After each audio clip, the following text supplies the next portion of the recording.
Ya, kalian bisa lihat di wajah saya sangat senang sekali setelah menonton film action yang satu ini. Gue bisa pastikan menurut gue, ini adalah film action Indonesia terbaik tahun 2024. Ya, judulnya The Shadows Trace ya, ada di Netflix.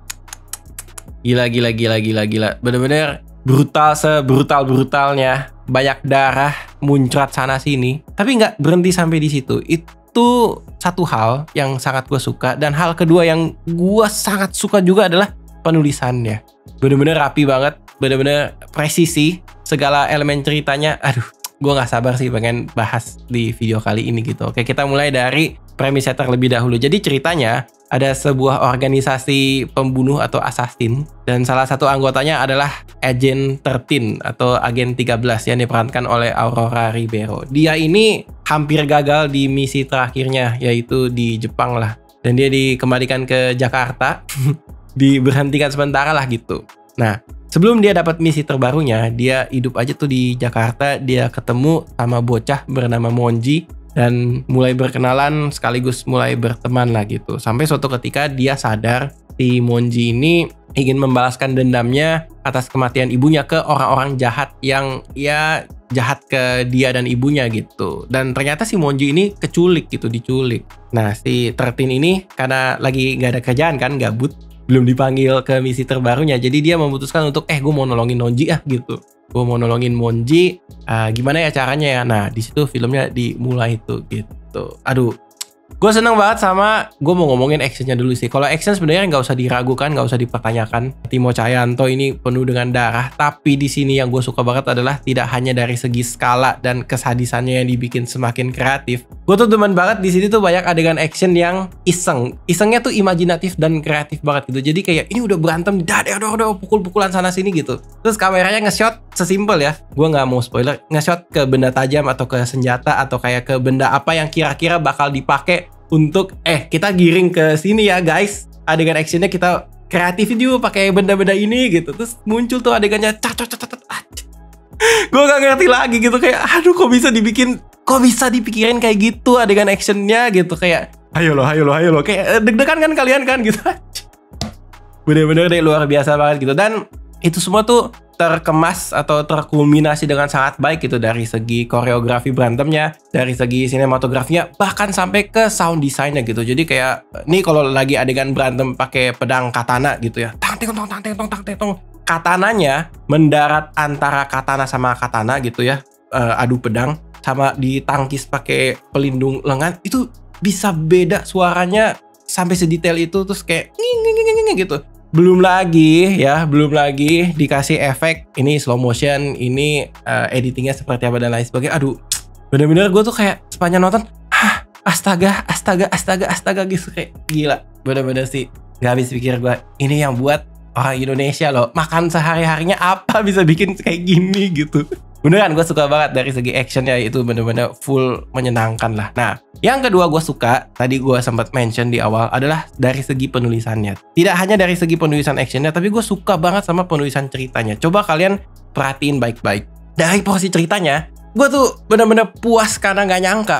Di ceritanya dia bisa ngomongin, ternyata ngangkat tema isu ibu dan anak, isu kita sebagai manusia nih melihat hidup dan mati seseorang tuh seperti apa. Dan yang namanya jahat dan baik, protagonis dan antagonis, itu masing-masing tuh punya perjalanan karakternya di dalam film ini gitu. Setidaknya direpresentasikan dikasih lihat lah ya, lewat karakter utamanya, si 13 yang diperankan oleh Aurora Ribeiro. Terus ada mentornya si 13 namanya Umbra, diperankan oleh Hana Malasan. Dan beberapa tokoh antagonis di film ini gitu. Jadi kayak ada Andri Mas Hadi, ada Adipati Dolken dan lainnya. Itu ada tuh perjalanan karakternya masing-masing gitu. Nah, fungsinya ini apa aja, representasi ceritanya mungkin berkaitan dengan isu masyarakat di Indonesia gitu ya. Jadi kayak ya kita tahulah berkaitan dengan ini dan itu, politik ya dibawakan lah gitu. Kalian lagi ngomongin soal politik dan lain sebagainya nih, kita bikinin ceritanya. Aduh, jadi bagus banget gitu.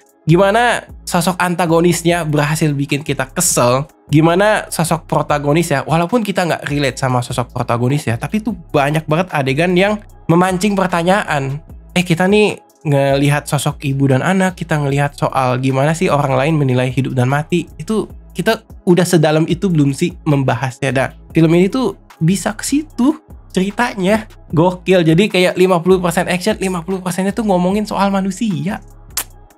Bener-bener bagus banget, sumpah. Gue gak ngerti lagi lah gitu. Nah, ngomongin poin ketiga yang gue suka banget dari film ini. Jelas ya, setelah action, setelah penulisan, harus ada eksekusinya. Eksekusinya tuh lewat acting Aurora Ribeiro, Hana Malasan, Andre Mas Hadi, Adipati Dolken. Terus ada Christo Emmanuel ya, sebagai orang yang ngisi komedi. Aduh, masing-masing tuh punya momen kerennya gitu. Momen ikoniknya tuh ada di mana aja gitu. Ngebawain dialognya, ngebawain detail-detail level emosi karakternya di adegan yang mana dengan adegan yang mana itu beda-beda dan penuh warna banget gitu. Gua salut banget sama Aurora Ribeiro dan Hana Malasan karena mereka berdua sebagai tokoh utama sentral lah ya bilangnya, itu yang paling kelihatan betapa dinamik banget perjalanan emosi karakternya gitu. Gua nggak akan spoiler, tapi ya serunya tuh di situ gitu. Jadi setelah satu adegan action pasti mereka karakternya si 13 atau Umbra naik satu level.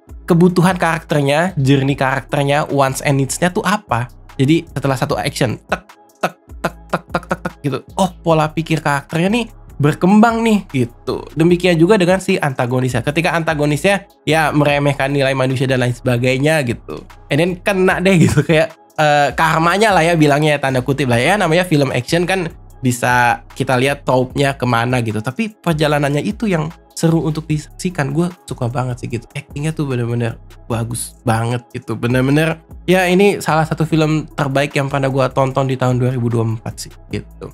Ngomongin soal acting, ini juga dibantu dengan dialog-dialognya. Aduh, gue tuh demen banget sama dialognya. Dialognya untuk film seperti The Shadows Days memang intensinya tuh dibikin dramatik. Singkat jelas padat, kadang bahasanya baku, kadang bahasanya kasar. Nah di situ permainannya tuh kayak benar-benar memancing atau men-trigger isi kepala gue kayak aja dibikin kalimat-kalimatnya dipilih seperti ini ya gitu. Itu gue sangat amazed gitu. Walaupun gue pas diskusi sama teman-teman gue setelah nonton gitu, ada yang bilang kayaknya dialognya agak kurang pas di adegan yang mana dan lain sebagainya. Tapi itu menunjukkan ya detail seperti dialog mungkin soal selera gitu. Kalau gue sih suka banget ya sama dialog-dialog seperti ini gitu. Jadi itu aja sih yang gue bisa share dari film The Shadows Days ya gitu. Kayak gue tuh bener-bener seneng banget gitu. Mungkin di luar sana ada yang beda pendapat atau opini dari gue. Boleh banget ya tulis di kolom komentar. Dan ya kita ngobrolin seru-seru aja gitu. Oke. Apakah The Shadows Days menjadi film action terbaik kalian di 2024 ya? Film Indonesia action terbaik di 2024 versi kalian? Tulis di kolom komentar gitu, oke? Gue Raya pamit undur diri. Sampai jumpa di video dari Habis Nonton Film YouTube channel selanjutnya. Oke, bye-bye semua. Thank you.